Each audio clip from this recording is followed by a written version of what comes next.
पूजिते शंख चक्र गदा हस्ते महालक्ष्मी नमोस्तुते। या कार्यक्रमाचे प्रायोजक आहेत तोडकर संजीवनी निसर्ग उपचार केंद्र। नमस्कार, मी निसर्ग उपचार तज्ञ संजीवनी तोडकर संजीवनी महिला स्वास्थ्य फाउंडेशनची संस्थापिका अध्यक्षा। शारदीय नवरात्र उत्सवाच्या आपल्या सगळ्यांना खूप खूप शुभेच्छा।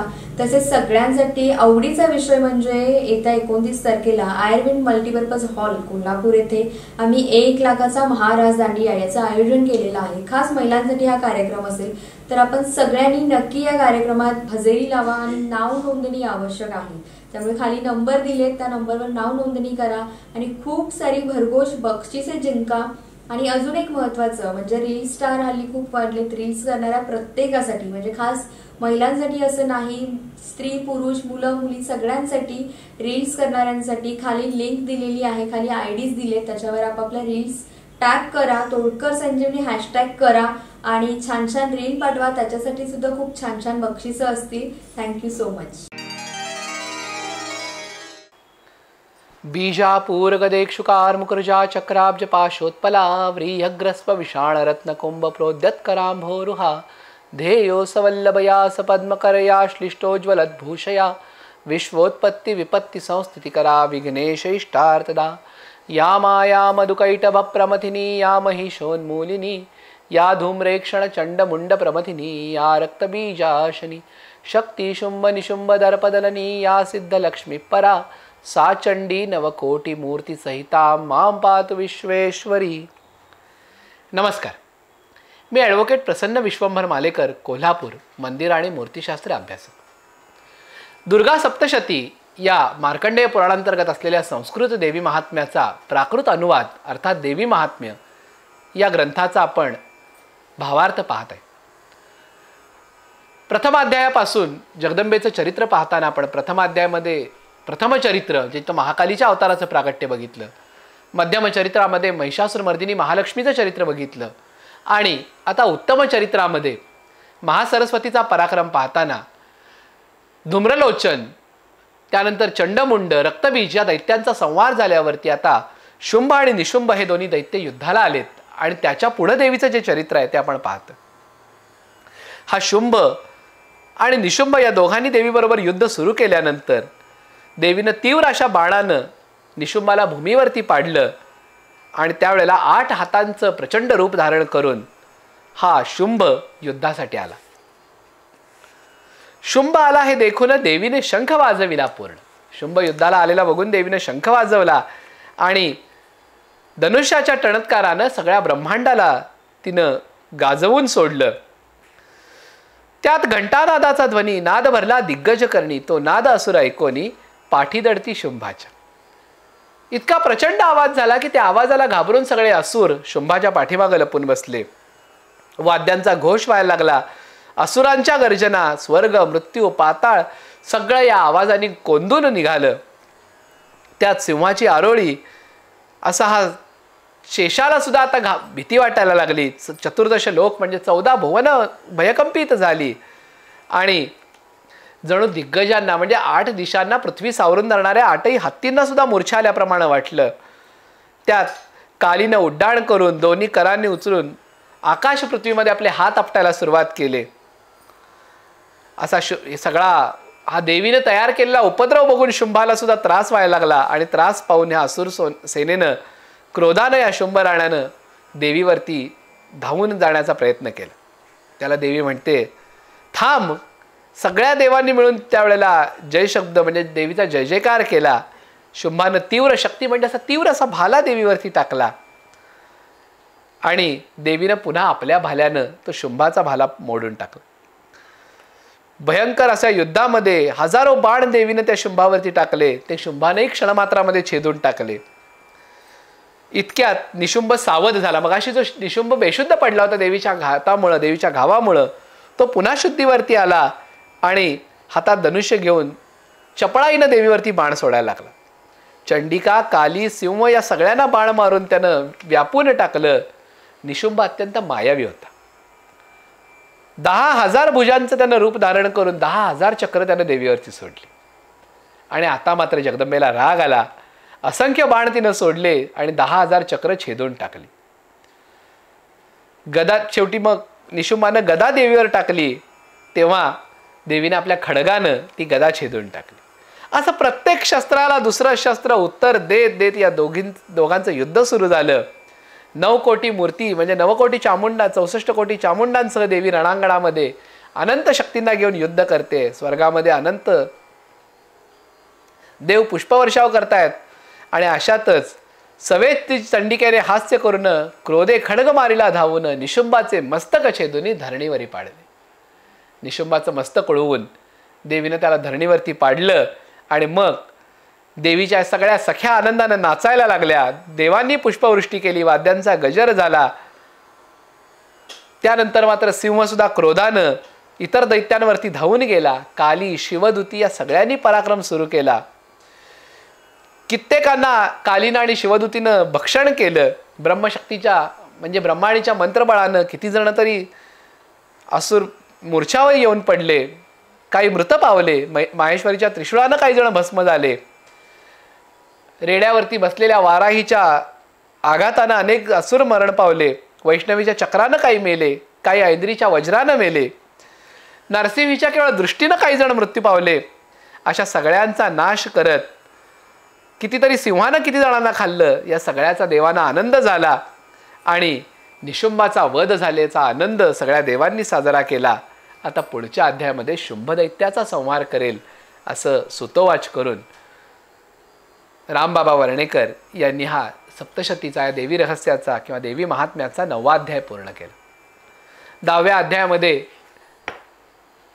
या पुन्हा एकदा गणेशाला जगदंबेला वंदन करून महासरस्वतीचं आख्यान सांगताना ते म्हणतायत, आता पुढली या इतिहासा श्रोते हो सादर तुम्ही परियेसा, कमल पुष्प सुवासी जैसा भ्रमर लुब्ध होय. हे कसं देवीचं चरित्र ऐकायचं आहे? तर ज्याप्रमाणे एखादा भुंगा कमळाच्या सुवासावरती लुब्ध होतो त्याप्रमाणे या देवीच्या चरित्रावरती लुब्ध होऊन तिचं चरित्र श्रवण करा. मेधा ऋषी होय सांगता म्हणे, ऐकाग्र ऐके सुरथा, निशुंभ रणी पडला असता क्रोध नावरे शुंभासी. आपला भाऊ पडलाय, आपल्या भावाचा वध झाला बघितल्यावरती शुंभाला प्रचंड राग आला. ससैन्य बंधू पडला पाहून बोलता झाला तेव्हा वचन. सैन्यासह हा भाऊ पडलेला बघून आता रागाने हा शुंभ देवीला म्हणतोय, दुष्टे बलावलेपे करून दुर्गे गर्व करू नको. अन्य शक्तीच्या बळे बहुत तू युद्ध करसी अद्भुत, त्यांच्याची योगे मान निश्चित पावसी तू हे योग्य नव्हे. आता आपण जर 5व्या अध्यायापासूनची सगळी कथा नीट आठवली तर लक्षात येईल, ज्या वेळेला तो सुग्रीव सांगायला आला त्यावेळेला तो देवीला काय म्हणतो की माझा राजा इतका पराक्रमी आहे की तुझ्या केसाला धरून तुला ओढत नेईल. आणि आता मात्र तोच शुंभ इथं सांगतोय की कशाला गर्व करतेस, या इतर सगळ्या शक्ती तुझ्याबरोबर युद्धाला आहेत म्हणून तू हे युद्ध करतेस, म्हणून तू जिंकतेस. आणि हे बघितल्यावरती देवी त्याचा वाक्य ऐकल्यावर देवी म्हणते, मी एकची आहे परियेसे, मज वाचुनी तू दुसऱ्यासी कैसा पाहसी अज्ञाना. देवी म्हणते मी अन्य कोणी नाही, मी एकच आहे. अन्य ज्या ज्या शक्ती पाही ते ते माझेची रूप असे पाही. ज्या शक्ती तू बघतोयस, ऐंद्राणी असेल, ऐंद्री असेल, कौमारी असेल, माहेश्वरी, वाराही, नारसिंही, या सगळ्या माझंच स्वरूप आहेत. दुष्टा सावध पाहे लवलाही, शक्ती स्वरूपी मत, शक्ती प्रवेश मत स्वरूपी. असं म्हणून देवीनं पुन्हा एकदा त्या सगळ्या शक्तींना स्वतःच्या ठाई विलीन करून घेतलं आणि एकटी अंबिका रणामध्ये उभी राहिली. ती शुंभासी म्हणे, माझ्या विभूती अनेक मत स्वरूपी असती, त्या माझ्या ठाई निश्चिती लय पावल्या निर्धारी. अरे तू ज्यांना अनेक म्हणत होतास ना, ती माझ्याच प्रतिरूप आहेत, आता त्या माझ्या स्वरूपामध्ये विलीन पावल्यात. आता युद्ध कर. तरी युद्ध करावे स्थिर होऊन, ऋषी म्हणे सुरता लागून, युद्ध तेव्हा प्रवर्तले. देवी आणि शुंभासुराचे युद्ध मांडले उभयताचे, अति घोरते युद्ध साचे, देवदैत्य पाहते. प्रचंड असं घनघोर युद्ध सुरू झालं. एकेका शस्त्राला पुन्हा प्रत्युत्तर निर्माण व्हायला लागली. नांगर, मुसळ, खेटक, तोमर, परशु, भाला, बाण, त्रिशूळ सगळ्या आयुधांची युद्ध सुरू झाली. अनेक अस्त्र योजून तो शुंभ देवीवरती अस्त्र टाकायला लागला आणि तिच्या अस्त्रांचं खंडन करायला लागला. त्यावेळेला शुंभासुराचा घोर संग्राम झाला आणि सगळ्या त्याच्या शस्त्रांना केवळ एका हुंकारानं नष्ट करून देवीनं त्याच्या सगळ्या शस्त्रांना प्रत्युत्तर दिलं. शेवटी त्याचा रथही मोडून काढला आणि अश्वसारथी सगळं मारून तो शुंभ आता क्रोधानं देवीच्या अंगावरती मुदगर घेऊन धावून निघाला. देवीनं बाण सोडला आणि त्याचा मुदगर मोडून टाकला. तेव्हा तो हातात निशस्त्र होऊन फक्त मुठी वळून देवीवरती धावला आणि देवीवरती त्यांना आघात केला. त्यावेळेला देवीनं लाथेनं त्याच्या खाली पाडलं. पुन्हा तो उठला आणि उड्डाण करून देवीला त्यानं उचलण्याचा प्रयत्न केला. देवी नेवोनी आकाशी शुंभ मारू पाहेतीस. आता ही लीला कौतुक जगदंबेशिवाय दुसरं कोणी करू शकत नाही. हरिहर ब्रह्मादिकाची ही जननी, तिला या शुंभ दैत्यानं उचलून आकाशात नेलं आणि तिथं या दोघांचं युद्ध सुरू झालं. गगनामध्ये युद्ध सुरू झालं. अनेक रीतीनं युद्ध सुरू केलं. संग्राम करुणी वाढ वेळ देवीने उड्डाण केले तात्काळ आणि दैत्य उचलोनी सबळ आकाशमार्गी भ्रमविला. नंतर त्यात एक धरुणी चरणी चक्राकृती फिरवोनी गगनी. नंतर तिने त्याला धरलं आणि चक्राकृती फिरवून क्रोधानं पृथ्वीवरती टाकला. त्यावेळेला धरणी कंप झाला. म्हणजे इतका प्रचंड दैत्य पृथ्वीवर पडल्यावरती क्षणभर धरणी सुद्धा थरारली. त्यावेळेला देवीनं त्याच्या हृदयामध्ये त्रिशूळ खोपसला, त्रिशूळ मारला आणि त्याला भूमीवर पाडले. शुंभ पडता धरणीवर असुरदळी आकांत थोर, एकची झाला आहाकार प्रलापा निवार वर्तला. तो दुरात्मा पडला असता जग प्रसन्न झाले तत्वता. तो शुंभ पृथ्वीवर पडल्याबरोबर सगळं जग प्रसन्न झालं. आकाश निर्मळ झाले. उल्कांचं जे मेघपात होत होते ते सगळे थांबले, शांत झाले. सरिता मार्ग पुन्हा सुरू झाला. त्रिभुवनामध्ये आनंद पसरला आणि ऋषी मुनींनी देवीची स्तुती सुरू केली. दुंदुबी वाजायला लागल्या, नगारे वाजायला लागले, गंधर्व गायन करायला लागले, अप्सरा नृत्य करायला लागल्या आणि जो सूर्य झाकोळून गेला होता इतका वेळ युद्धामध्ये तोही पुन्हा प्रकाशित झाला. अशा ठिकाणी सगळं पुन्हा एकदा पूर्ववत झालेलं बघून देवांनी या जगदंबेची स्तुती करायला सुरुवात केली. आता हा दुर्गा सप्तशतीचा 11वा अध्याय, याला नारायणी स्तुती म्हणून ओळखलं जातं. नारायणी स्तुती, या नारायणी स्तुतीबद्दल लोकांच्या मनामध्ये काही शंका आहेत. नारायणी म्हणजे विष्णूंची पत्नी म्हणून नारायणी का? तर नाही. इथं देवीची इतकी रूपं वर्णन केली आहेत की त्या प्रत्येक रूपाच्या शेवटी नारायणी नमोस्तुते असं तिला वंदन केलेलं आहे. नारायणी म्हणजे परब्रह्म, परब्रह्म स्वरूपिणीला इथं वंदन केलंय. कारण सगळे देव आता देवीच्या समोर आहेत. गणपती महासरस्वती यांना वंदन करून इथं स्तुती करताना अग्नीला त्यांनी पुढे स्तवन केलंय. अग्नीला समोर ठेवून ते तिचं स्तवन करतायत आणि तिचं वर्णन करताना देव म्हणतायत, इष्टलाभे प्रसन्न मुख आशा झाल्या पूर्ण देख तेव्हा मिळवणी सकळिक कात्यायनी स्तवियली. सगळ्यांनी आता देवीची स्तुती सुरू केली. देवी जे शरण येती तू ते त्यांच्या नाशिसी तू दुःखाते आता प्रसन्न हो आम्हा ते शरण आलो तुझ लागी. तू सकळ जगाची माता चराचरी वागे तुझी सत्ता विश्वाची ईश्वरी तत्वता आम्हा लागी प्रसन्न हो. आता तिची प्रार्थना करतायत आणि तिच्या सगळ्या रूपांचं वर्णन करताना म्हणतायत, तू जगासी आधारभूत, हे जग तुझ्या आधारानं वाढलंय. पृथ्वी रूपानं तूच विश्वाला धारण केलंयस. या जगाचं सगळं जे बीज आहे ते तूच आहेस. तू वैष्णवी अशी शक्ती आहेस, कारण पालन करती शक्ती सुद्धा तूच आहेस. भुक्ती मुक्ती प्रदायिनी अशी तू आहेस. आणि आमच्या स्तुतीला आमची वाणी कायम तुझ्या स्तुतीमध्ये तत्पर असो. आमच्या स्तुतीवरती तू प्रसन्न हो. तू सर्व मंगळाचे तू मंगळ शिवे तू साधिसी अर्थ सकळ त्र्यंबके गौरी शरण केवळ नारायणी तुझं नमन असो. तू उत्पत्ती स्थिती प्रलयाची शक्ती अनादी अससीसाची गुणाश्रया गुणमयाची नारायणी तुझं नमन असो. शरणागत जो असे दिन त्याच्या पिढेचे तू परित्राण करसी सर्वांची पीडा हरण नारायणी तुझं नमो. आपण जे जे दुर्गा सप्तशतीचे श्लोक बघितले त्यापैकी काही श्लोक या नारायणी स्तुतीतले आहेत. सर्व मंगल मांगल्ये शिवे सर्वार्थ साधिके शरण्ये त्र्यंबके गौरी नारायणी नमोस्तुते. सर्व मंगलांचं जी मांगल्य आहे, मांगल्य म्हणजे घर, म्हणजे जिच्यापासून सगळ्या मंगल गोष्टी उत्पन्न होतात.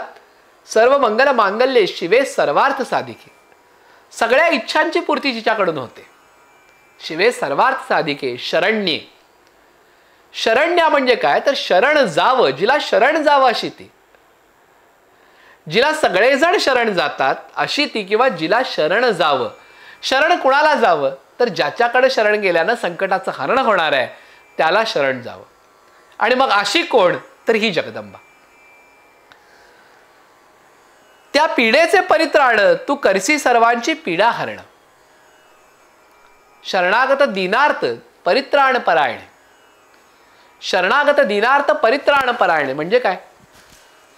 देवी सगळ्यांच्या संकटाचं हरण करायला समर्थ आहे, पण तरी सुद्धा त्याला काही अटी आहेत.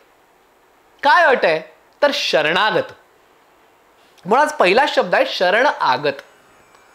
जो शरण आलेला आहे. नुसता शरण असून चालणार आहे का तर दीन. दीन म्हणजे स्वतःकडे काहीतरी कमी आहे ही जाणीव ज्याच्याकडे आहे तो दीन. आर्त. आर्त म्हणजे ज्या गोष्टींचा, जी गोष्ट घडावी अशी वाटते त्याच्याबद्दल जो उत्सुक आहे, उत्सुक म्हणण्यापेक्षा त्याच्यासाठी तळमळतोय, तो आर्त. अशाच लोकांच्या संकटांचं ती हरण करते. जो शरणागत आहे पण ज्याच्यामध्ये कुठल्याही प्रकारचा अहंकार शिल्लक आहे, आपण देवीला नवस करतो, जगदंबे आमचं एवढं काम होऊ दे, आम्ही तुझी ओटी भरतो. आम्ही तुझी ओटी भरतो याच्यामध्ये आपली एक भावना आहे की आपण काहीतरी तिच्यासाठी करायचं आहे. पण हे करताना आपण शरण आलोय हीच भावना आहे, आपण दीनपणा मान्य केलेला नाही. आर्त नाही. आर्त म्हणजे काय तर आपल्याला जे हवंय त्याच्यासाठी आपण तळमळून तिच्यापर्यंत हाक घालत नाही. आणि मग आपण देवीवरती बोल ठेवतो की देवी आमच्या संकटाचं निराकरण करत नाही. मुळात तिला शरण जाणं गरजेचं आहे. ही शरणागती कुठल्याही अटी शर्तीशिवाय हवी. अमुक झालं तर मी तुला शरण येईन नाही. मी तुला शरण आहे, तुला जे करायचं ते कर, तार किंवा मार, आता मला तुझ्याशिवाय कोणी नाही, आता मला दुसरीकडे घालवू नको. ही आजीची ही आर्तता असली पाहिजे, तर त्याच्या संकटाचं परित्राण करायला ती समर्थ आहे. कुशोदके क्षयकारिणी. आता ब्रह्माणीचं वर्णन करताना काय म्हटले तर हंसयुक्त विमान वाहिनी तू ब्रह्मशक्ती रूपधारिणी. ब्रह्मदेवाची जी ब्रह्माणी आहे ती हंसयुक्त विमानावरती विराजमान आहे. माहेश्वरी रूपाने जी विराजमान आहे त्या नारायणीला नमस्कार असो. मयूर कुक्कुटाचं पालन करा. मयूर कुक्कुटावृते सप्तशतीत शब्द आहे. मयूर कुक्कुट. मयूर म्हणजे मोर, कुक्कुट म्हणजे कोंबडे. मोर आणि कोंबड्यांनी जिला वेढलंय अशी कौमारी. शंखचक्र शारंग धारण करणारी वैष्णवी. महाचक्र घेऊन दाढेनं जी वसुंधरेला उद्धरून नेते ती वराही. उग्र रूप धरून हिरण्यकश्यपूचा वध करणारी ती नारायणी. इंद्राप्रमाणे वैभवशाली किरीट घालून वृत्रासुराचा वध करणारी ती नारायणी. शिवदूतीच्या स्वरूपामध्ये महादैत्यांचा संहार करणारी नारायणी. जिच्या भयंकर अशा दाढा आहेत. शिरोमाला विभूषणे. दागिने कशाचे तर मस्तकांचे हार जिने घातलेले आहेत. अशा नारायणीला नमस्कार असो. अशा अनेक प्रकारानं देवीची स्तुती करताना देव शेवटी म्हणतायत जे तुझे का आश्रित जन त्यासी नाही विपत्ती जाण ते तव आश्रया ते पाहून धन्य होती त्रैलोक्य. तुझे जे आश्रित आहेत, जे तुला शरण आलेले आहेत, त्यांना कुठल्याही प्रकारचं संकट कधी येत नाही. ते तुझा आश्रय मिळवून धन्य होतात. तू विश्वाची स्वामिनी जाण यास्तव जगाचे करसी पालन विश्वात्मिका अससी म्हणून धारण करसी जगत्रया. जगाला धारण करणारी आदिशक्ती जगदंबे तू आहेस. तू प्रसन्न होऊन शत्रूंपासून रक्षण करतेस, जसं आत्ताच दैत्यवधून आमचं रक्षण केलंस. सकल जगाच्या पापांते, सगळ्या जगाच्या पापांचं नाश करणारी तू आहेस. तू त्रैलोक्याची अखिलेश्वरी आहेस, सगळ्या बाधांचं प्रशमन करणारी आहेस. आणि आम्ही तुला एकच वर मागतो. ही सगळी देवांची स्तुती ऐकून देवीने त्यांना विचारलं की काय वरदान पाहिजे. त्यावेळेला देव तिला म्हणाले की तू त्रैलोक्याची अखिलेश्वरी, सर्व बाधा प्रशमन करी, विनाशावे आमुचे वैरी, हेची कार्य करावे. सर्वा बाधा प्रशमनम त्रैलोक्यस्य अखिलेश्वरी, एवमेव त्वया कार्यम मस्मद्वैरी विनाशनम. आमच्या शत्रूचा संहार कर, आमच्या शत्रूचा संहार कर. आता हा शत्रू लौकिकातला आहे का? तर लौकिकातले शत्रू तर आहेतच, पण त्याच्याही पुढे जाऊन अंतरंगातले जे कामक्रोधादी शत्रू आहेत त्या शत्रूंचा तो संहार कर. दुर्गा सप्तशतीला सिद्ध मंत्र म्हणून ओळखलं जातं. दुर्गा सप्तशतीमध्ये असं वर्णन आहे की देवी भक्ताचं पालन कसं करते, तर ज्याप्रमाणे सती आपल्या पतीचं पालन करते त्याप्रमाणे जगदंबा आपल्या भक्ताचं पालन करते. आता जगदंबेला तर आपण आई म्हणतो, मग इथं आईची उपमा का दिलेली नाही? असं म्हणायला होतं ना की आई जशी बाळाला सांभाळते तशी जगदंबा सांभाळते. पण इथं म्हणताना म्हटलंय की जशी सती पतीला सांभाळते त्याप्रमाणे ही जगदंबा भक्ताला सांभाळते. एक सूक्ष्म भेद आहे. आई बाळाला जे तेच देते जे बाळासाठी योग्य असते. एखाद्या बाळानं जर अगदी जहाल तिखट खाण्याचा हट्ट धरला तर आई तो कधी पूर्ण करत नाही, कारण तिला माहिती आहे याचा दुष्परिणाम काय असू शकतो. पण तेच जर तिच्या पतीनं सांगितलं तर ती त्याला हवं तितकं तिखट अन्न करून खायला घालेल. त्या परिणामाची काळजी ती करणार नाही, कारण तिला माहिती आहे ज्याला देतोय तो परिणाम निस्तारायला समर्थ आहे. आपलं काम फक्त त्याच्या इच्छेची पूर्ती करणं आहे. त्यामुळं दुर्गा सप्तशतीला जे वरदान आहे की सती ज्याप्रमाणे आपल्या पतीला सांभाळते त्याप्रमाणे ही जगदंबा भक्ताच्या इच्छा पूर्ण करते. आणि याचाच कुठेतरी गैरफायदा घेऊन अनेक विध कामामध्ये भक्तगण या जगदंबेची उपासना करायला लागले. आणि तिचं ब्रीद आहे, जो मागेल त्याला द्यायचं आहे. म्हणून मग ब्रह्मा विष्णू महेशांनी या दुर्गा सप्तशतीला शापामध्ये बद्ध केलं. या मंत्रांना काहीसं निष्प्रभ केलं आणि ज्याला कोणाला दुर्गा सप्तशतीचा पाठ काहीतरी कामनेनं करायचा आहे त्याला शापोद्धार, उत्कीलन अशा प्रकारचे मंत्र जपून मगच त्यानं या अनुष्ठानाला हात घालायचा. असं का केलं असावं? तर मगाशी म्हटल्याप्रमाणे इथं साधं सोपं शब्द आहे, विनाशावे आमचे वैरी, हेची कार्य करावे. एखाद्यानं रागारागामध्ये सप्तशतीचा पाठ करायला घेतला, रागाच्या जाणीवेमध्ये त्याला कुठल्याही प्रकारची इतर जाणीव शिल्लक नाही आणि त्या पाठाचं अनुरूप फल प्राप्त झालं तर कदाचित त्याच्यावर पश्चाताप करण्याची वेळही येऊ शकते. म्हणून या ब्रह्मा विष्णू महेश आदी आणि बाकीच्या ऋषींनी याच्यावरती शापाचं आवरण घातलं. ज्या वेळेला आपण या पद्धतीनं अनुष्ठान करायला जातो त्यावेळेला आपलं मन हळूहळू हळूहळू शुभ्र व्हायला लागतं, स्वच्छ व्हायला लागतं आणि मग आपल्या मनात जगदंबेच्या भक्तीखेरीज अन्य भावना शिल्लक राहत नाही. आणि मग आपल्या लक्षात येतं की कुठल्याही भौतिक कामनेसाठी हे अनुष्ठान करणं म्हणजे या जगदंबेच्या ताकदीचा गैरवापर केल्यासारखं आहे. जी जगन्माता शुंभ निशुंभासारख्या दैत्यांना मारू शकते, आपण आपल्या यत्किंचित कामासाठी त्या जगदंबेला हात घालतो. जी जगदंबा पृथ्वीसारखी 14 भुवन क्षणामात्रात निर्माण करू शकते, तिला आपलं सहज होणारं काम पूर्ण होण्यासाठी आपण गळ घालतोय.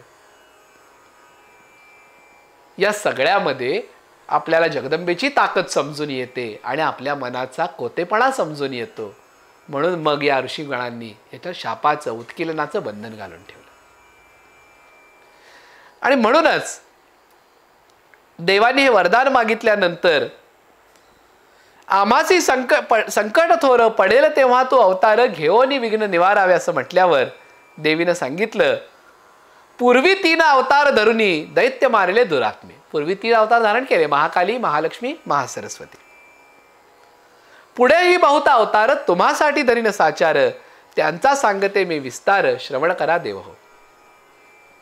असं म्हटल्यावरती देवी सांगते, वैवस्वत मन्वंतरामध्ये 28व्या युगात द्वापाराच्या शेवटी गोकुळपुरामध्ये मी नंदगृहामध्ये जन्माला येईन. प्रथम भूतळी येऊनी देवकीचा गर्भ काढीनं, रोहिणीच्या उदरी घालीनं, मग मी उत्पन्न होईन. देवकीचा 7वा गर्भ तिच्या गर्भातून उचलून रोहिणीच्या गर्भामध्ये ठेवेन आणि बलरामाचा जन्म होईल. त्यानंतर ज्या वेळेला कृष्णासाठी कृष्ण देवकीच्या उदरात वाढत असेल, त्यावेळेला यशोदेच्या उदरात असेल. नंदगोपाची पत्नी जगात यशोदा नामे जी विख्यात, तिचे पोटी अवतार निश्चित, घेईन मी मध्यरात्री. नंदगोप ग्रहे जाता यशोदा गर्भ संभवा, अशी ही पहिला अवतार जगदंबेचा. आणि त्या अवतारातच ही जगदंबा आदिशक्ती भक्तजनांचा रक्षण करती. आणि या जगदंबेच्या दुर्गा सप्तश्लोकीचा अन्वय पाहताना आपण पाहिलं की तिचे आपण 6 श्लोक याच्या आधी पण पाहिलेले आहेत, 5 श्लोक आपण पाहिलेले आहेत. तर त्याच्यामध्ये पुढचा श्लोक येतो, सर्वा रोगान शेषान अपांसी तुष्टा, रुष्टा तू कामान सकलान अभिष्टा, त्वामाश्रितानां न विपन्ननानां त्वामाश्रिताया श्रयता प्रयांती. रोगान अशेषान अपांसी तुष्टा, तू जर प्रसन्न झालीस तर कुठलेही रोग सुद्धा क्षणात हरण करतेच. रोगान अशेषान अपांसी तुष्टा, रुष्टा तू कामान सकलान अभिष्टा. तू रुसलीस, तू रागावलीस तर सगळं जे काही मांडलेलं आहे ते व्यर्थ जातं. अपांसी तुष्टा, रुष्टा तू कामान सकलान अभिष्टा, त्वामाश्रितानां विपन्ननानां, तुझा आश्रित कधी विपन्न होत नाही. त्वामाश्रिताया श्रयता प्रयांती, म्हणजे तुझा आश्रय घेणाऱ्याचं कायम कल्याणच होतं. अशा या जगदंबेला वंदन करूयात. आणि आदिशक्ती जगदंबा आपल्या सर्व आदिव्याधींचं निराकरण करून आपल्या सर्वांचं असंच अखंड रक्षण करो, हीच प्रार्थना करून आजच्या दिवसासाठी आपला निरोप घेतो. जय जगदंब. उदयोस्तु उदयोस्तु उदयोस्तु. वाव, एवढं जुनं मॉडेल तरी एवढं चकाचक. वेळच्या वेळी सर्व्हिस म्हणून गाडी टाकाटाक.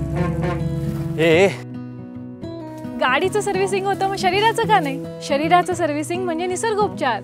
तोडकर संजीवनीचं सुजीवनीय लिक्विड घ्या, शरीर शुद्ध करा. आनंदी आनंद जीवनी जेव्हा सोबत असेल तोडकर संजीवनी.